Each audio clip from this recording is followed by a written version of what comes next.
বাড়ির চারদিকে অথই জল, কোমর থেকে গলা সমান পানি মারিয়ে জরুরি কাজে বের হতে হয় বাসিন্দাদের। জলকপাট খুলে দেয় ফারাক্কার পানির চাপে প্লাবিত কুষ্টিয়ার নিম্নাঞ্চল। এতে দৌলতপুরের 4টি ইউনিয়নের প্রায় 40,000 মানুষ পানিবন্দী। তলিয়ে সড়ক সহ বসতবাড়ি বন্ধ ঘোষণা করা হয়েছে 16টি বিদ্যালয়।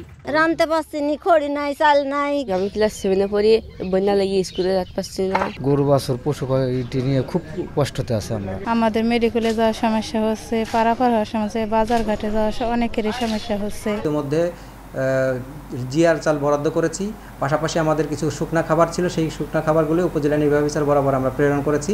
একই অবস্থা নওগাঁর। পানিতে তলিয়ে কয়েক হাজার হেক্টর ফসলি জমি, পচে গেছে ধান গাছ। ধার দেনা করে চাষাবাদ করার পরে ফসলের ক্ষতিতে লোকসানে কৃষক। মাঠগুলো প্লাবিত হয়ে গেছে এবং পানি অনেক বাড়তি, আমাদের অনেক ফসলের মাঠ ডুবে গেছে। 6 বিঘা লাগাইছিলাম, 3 বিঘা ডুবে গেছে, আর 3 বিঘা ভাসি চললেও পুরো তল যায়। এনজিও টাকা উঠে প্রায় 60-70 হাজার টাকা খরচা করছি।